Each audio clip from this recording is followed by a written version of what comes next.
السلام عليكم شباب، شلونكم؟ شلون الصحة؟ ان شاء الله بخير، ان شاء الله مرتاحين حبايب قلبي. طبعا هاي الكاسرة خليتها هيج لجذب الانتباه، لان اريد اصور فيديو وما عندي قفص اصور عليه او اشرح عليه. حبايب قلبي، هذا الفيديو اخير ونهائيا، بعد لا انزل فيديو بالقناة ولا انشر فيديو تعليمي ولا انزل اي شيء. هذا آخر فيديو بسبب تعامل الناس، بسبب الأذية اللي شفتها، بسبب الخسارة الجاي أخسرها.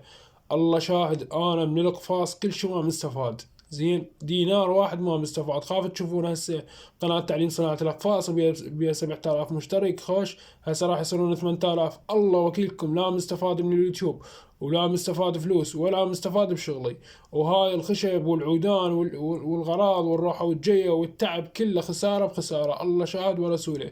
وما مستفاد بدينار. بس انا اقول خطية، وعلى مود المتابعين يستفادون، على مود المتابعين ما حد يغشهم، على مود المتابعين ما حد يستغلهم. زين، بس والله العظيم بعد ما انزل اي فيديو، لان تعامل الناس كلش تعبان وسيء وياي.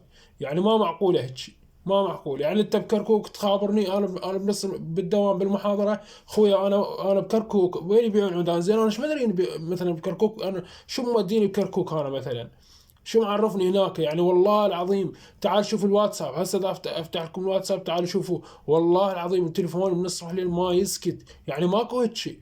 يعني ما تقول مثلا هسه هذا الولد مثلا، هسه صح انا انزل لكم اشرح لكم وكذا وهاي، بس يا اخي اوقات دوام قلت لكم انا يابا، نزلت لكم فيديو قلت لكم يابا شباب انا بعد ما متفرغ بسبب الدراسه، صار لي سنتين تارك الورشه، ويا الورشه هسه اصوركم اياها.